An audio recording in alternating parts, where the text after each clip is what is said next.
Praise lord. యేసు స్వరం కార్యక్రమంకు ప్రేమతో స్వాగతం. ప్రియులారా, దేవుడు దయచేసిన మరొక రోజును బట్టి దేవుని స్తుతిస్తూ ఆరాధిస్తూ ఆయన నామాన్ని హెచ్చిస్తూ ఉన్నాం.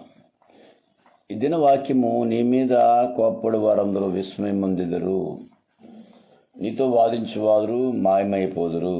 యెషయా గ్రంథం 41:11. నీ మీద కోప్పడి వారందరూ విస్మయం పొందెదరు, నీతో వాదించేవారు మాయమైపోదురు.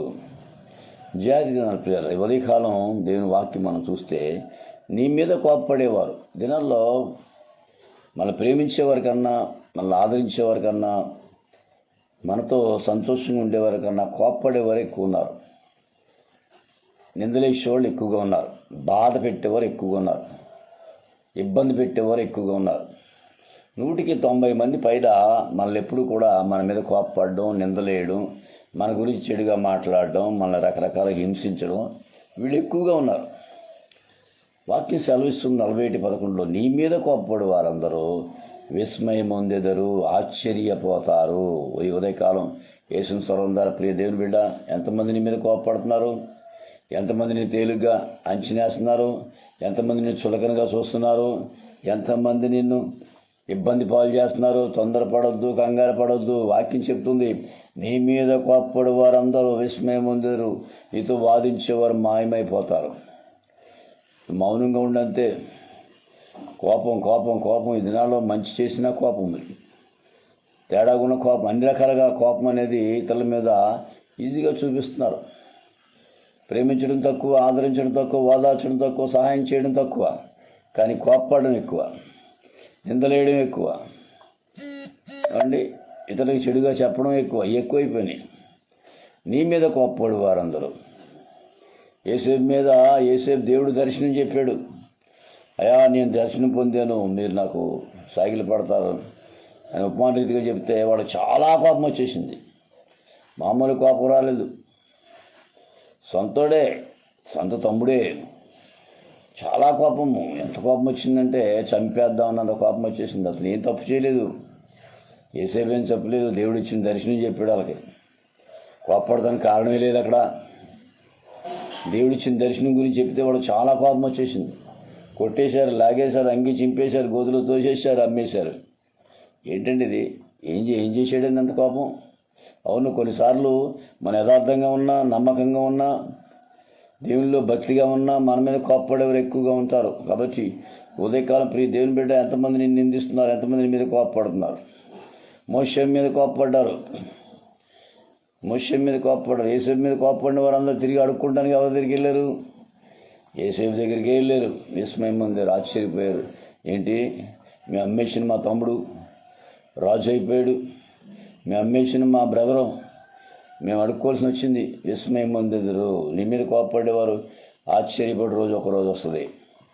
మోషే మీద సణుక్కున్నారు, కోప్పడ్డారు. మనం చంపేయడం తీసుకొచ్చావు ఇక్కడ ఎర్ర సముద్రం దగ్గరికి, మేము ఐగుప్తు దేశంలో చచ్చిపోతుంది కదా అని వీళ్ళందరూ మోషే మీద తిరగబడ్డారు. మోషే మీద కోప్పడిన అందరూ విస్మయం పొందారు. ఎప్పుడు తెలుసా? ఎర్ర సముద్రం పాయలుగా అయినప్పుడు, అయ్యయ్యో మేము ఎంత పని చేసాం, అనవసరంగా మోషేని నిందించాం, మోషేని బాధ పెట్టాం. ఇలా గమనించాలి. నీ మీద ఎవరైతే కోప్పడుతున్నారో వారందరూ ఆశ్చర్యపడే రోజు ఒక రోజు వస్తుంది. వాళ్ళు ఆశ్చర్యపోతారు. ఏంటి, మేము అనవసరంగా కోప్పడడం, వీళ్ళు ఈ స్థితిలో ఈరోజు ఎంత బాగున్నారు, ఈరోజు ఎంత సంతోషంగా ఉన్నారు వాళ్ళు.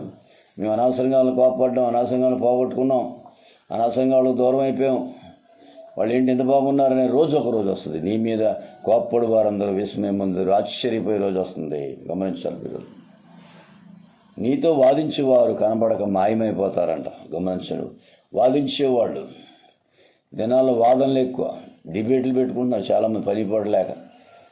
ఇతరులు పాడు చేయడానికి, అంజీలు పాడు చేయడానికి వీళ్ళు డిబేట్ పెట్టుకొని అది తప్పు ఇది తప్పుని వాదించుకుని పని పడలేదు వీళ్ళకి. సువార్త లేదు, సేవ లేదు, ఇదే పని. తెల్లారు లేచిన కాడి నుంచి అది తప్పు ఇది తప్పు అనుకుని డిబేట్లు పెట్టుకుంటున్నారు వీళ్ళు. వాదనలు ఎక్కువైపోయినాయి. పిల్లరా, ఈ ఉదయకాలం ఏనంటే దేవుని వాక్యం వింటున్న దేవుని బిడ్డలారా, మొదటి నీ మీద కోప్పడు వారందరూ ఆశ్చర్యపడే రోజు ఒక రోజు వస్తుంది. నా మీద చాలామంది కోప్పడ్డారు, తిట్టారు. ఈయన సేవకుడు అన్నారు, ఈయన పాస్టర్ అన్నారు, ఎన్నో మాటలు నిందలేశారు. ఈరోజు వాళ్ళందరూ ఆశ్చర్యపోతున్నారు. ఎంత గొప్ప పరిచర్య దేవుడు అతని ద్వారా చేయించుకుంటున్నాడని. నా మీద వాదనలు పెట్టుకొని రకరకాల మాట అన్నవాడు మాయమైపోయారు. అడ్రస్ లేరు. వీళ్ళు గమనించాలండి. ఒక ఆయన దర్శనం వచ్చిందండి, ఒక పాస్టర్. నాకు బాగోలేనప్పుడు నేను దర్శనం, రమేష్ గారు మొత్తం అమ్మేసి ఊరు వదిలి వెళ్ళిపోతాడని. 2010లో దర్శనం వచ్చింది ఆయనకి. రమేష్ గారు ఏముండదు ఇక్కడ అంతా అమ్మేసుకొని పోతాడని దర్శనం వచ్చిందండి ఆయనకి. అద్భుతం ఏంటంటే ఆయన అమ్మేసుకొని ఊరు వదిలి వెళ్ళిపోయాడు. చూడండి, ఈరోజు దొంగ దర్శనాలు కూడా వస్తున్నాయి చాలామందికి. దొంగ దర్శనాలు, అబద్ధం మాటలు, ఏం లేదు, ఇతరుల మీద కోప్పడే తత్వం అనమాట. ఇతరుని పట్ల ఆ అసూయ, ద్వేషం, కక్ష. వాక్యం సెలవిస్తుంది యెషయా 40:1 ప్రకారంగా, నీ మీద కోప్పడే వారందరూ విస్మయం పొందెదరు. ఆశ్చర్యపడే రోజు ఎవరు వస్తుంది?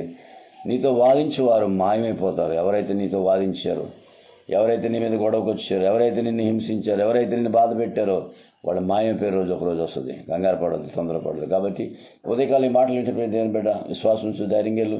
వాళ్ళు కోప్పడ్డారని బాధపడద్దు, వాళ్ళు నిందించారని బాధపడద్దు, వారు తిట్టారని బాధపడద్దు, వారు కొట్టారని బాధపడద్దు. అన్నిటికీ జవాబు వేసే విశ్వాసంతో ముందుకు సాగిపో. విస్మయం ముందు వాళ్ళందరూ ఆశ్చర్యపడే రోజు ఒకరోజు వస్తుంది. వాళ్ళని చూసి ఆశ్చర్యపడే రోజు ఒకరోజు వస్తుంది. అప్పుడు దాకా ఎదురు చూడు. అటువంటి గొప్ప విశ్వాసంతో పరిశుద్ధాత్ముడిని నడిపించింది. కామెంట్ కాబట్టి మీ సహోదరుడు పాస్టర్ రమేష్ కుమార్, రాజమండ్రి. 9849864904. దేవుడు సమృద్ధిగా దీవించింది కాక.